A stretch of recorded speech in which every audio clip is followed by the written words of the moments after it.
Hello everybody, it's Final Rich here. I'm making a video response to one of MeanMr Mayo's videos. It was the John versus Paul debate. I watched it last night and it got me thinking, and instead of just making a comment, I thought I would make a video of my own.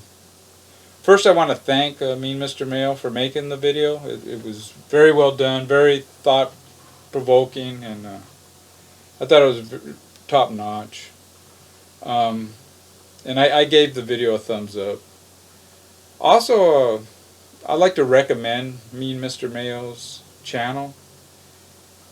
He not only makes videos where he shows Beatles.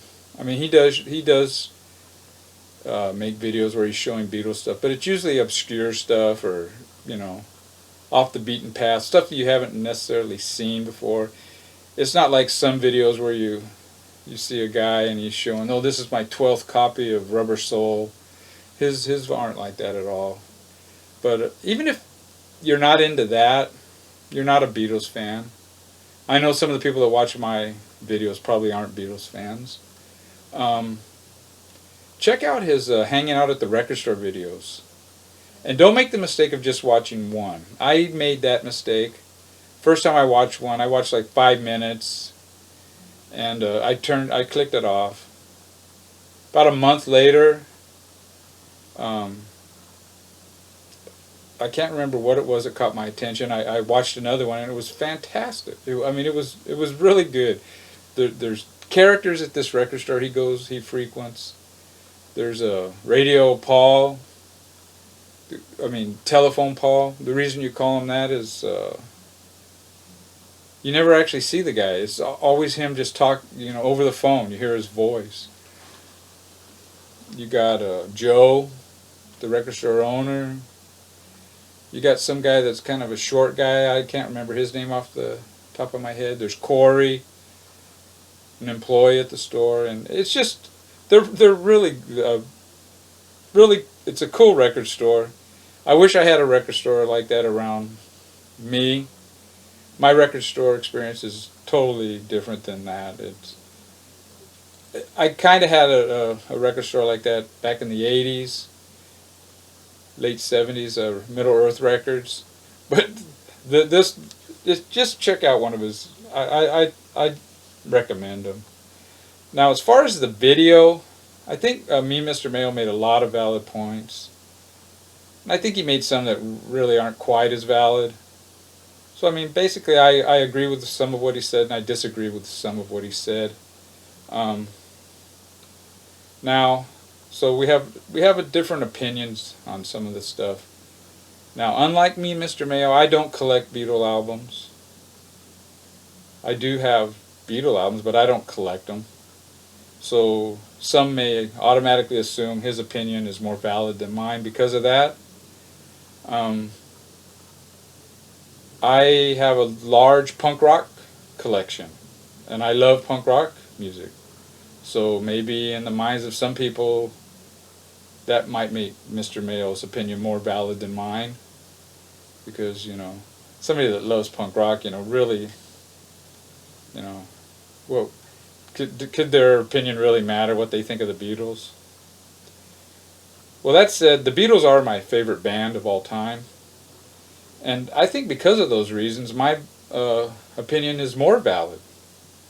My taste in music is way more varied than MeanMr Mayo's. And I can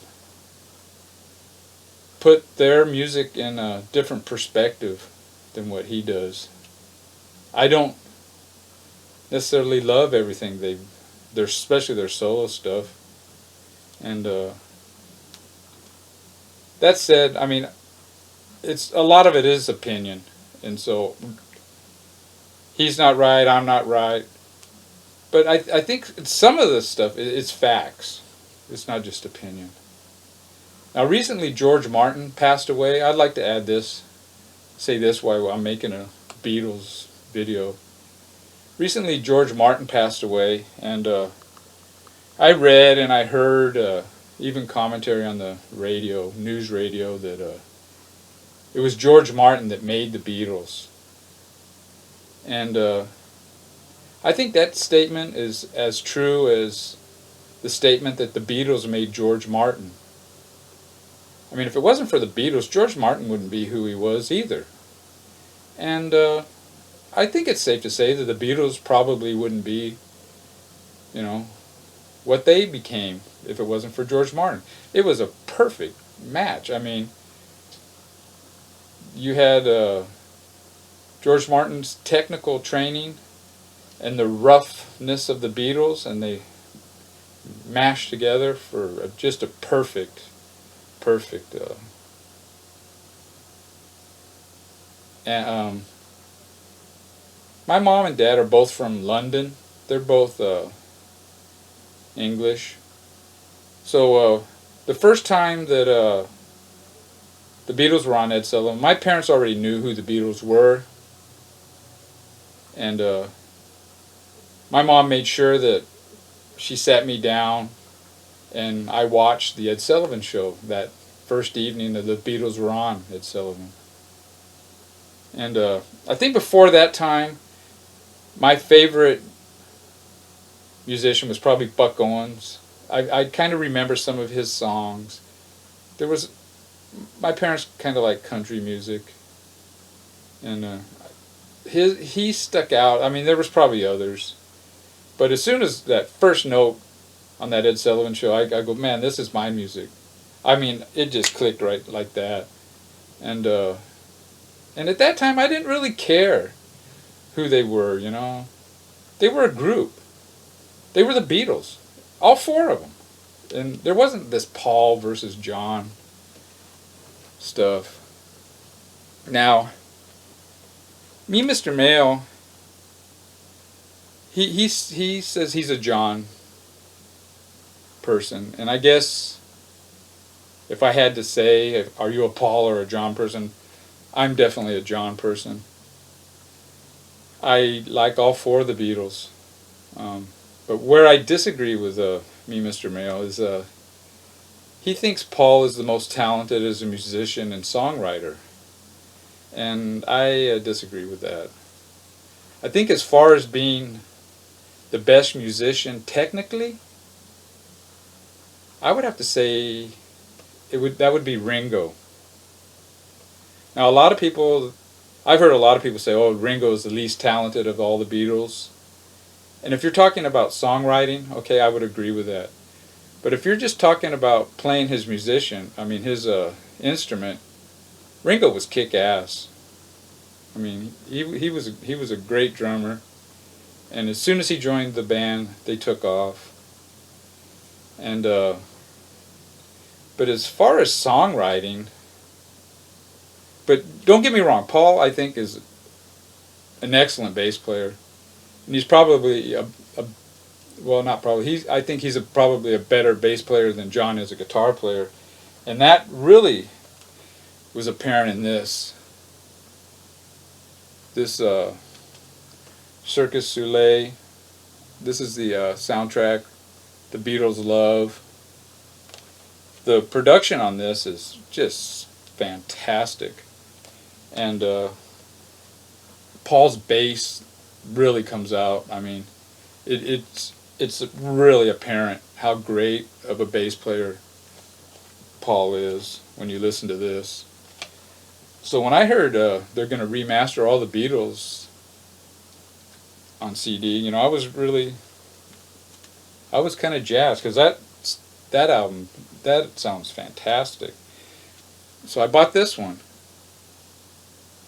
of those new remasters, and I was disappointed big time.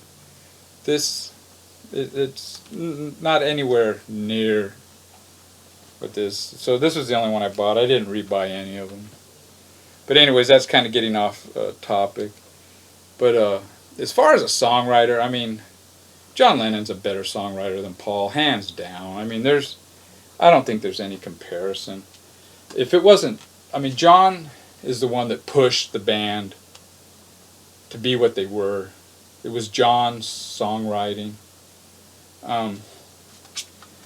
You got this album here, Help.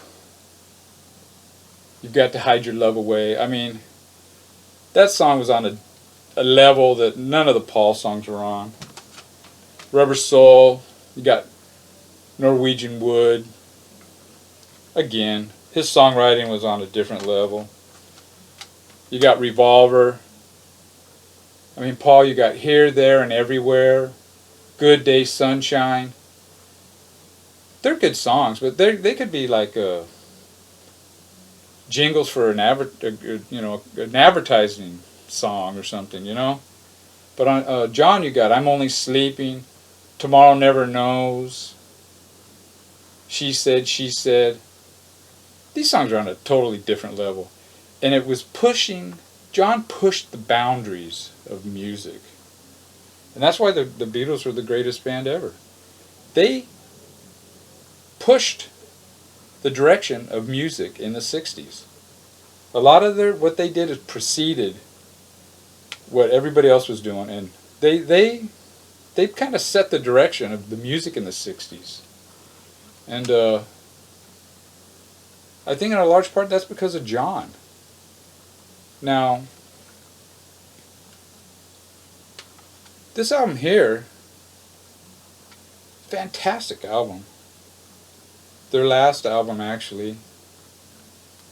And this is a great album, due in a large part because of Paul. Paul is the major contributor on this album. I mean, John has some great songs. Come Together, I Want You. I Want You is a... I have a feeling that MeanMr Mayo probably doesn't like that song, I Want You.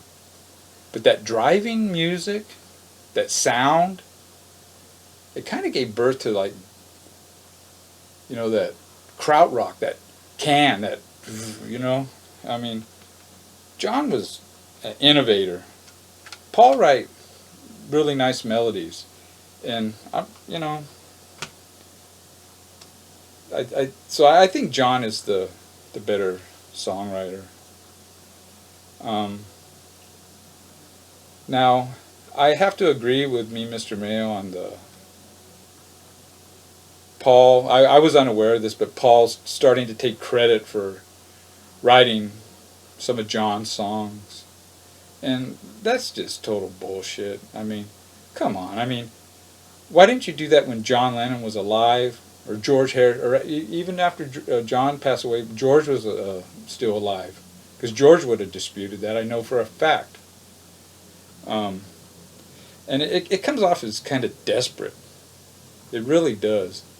And I think it's Paul's getting older, and he wants to build his legacy, and he knows deep down inside it was John that was the genius behind the Beatles. And another thing that MeanMr Mayo said, and I never thought of this before, that Paul's been making music since 1980. And this is building his legacy, you know. And in the minds of a lot of younger people, you know, Paul is the main Beatle.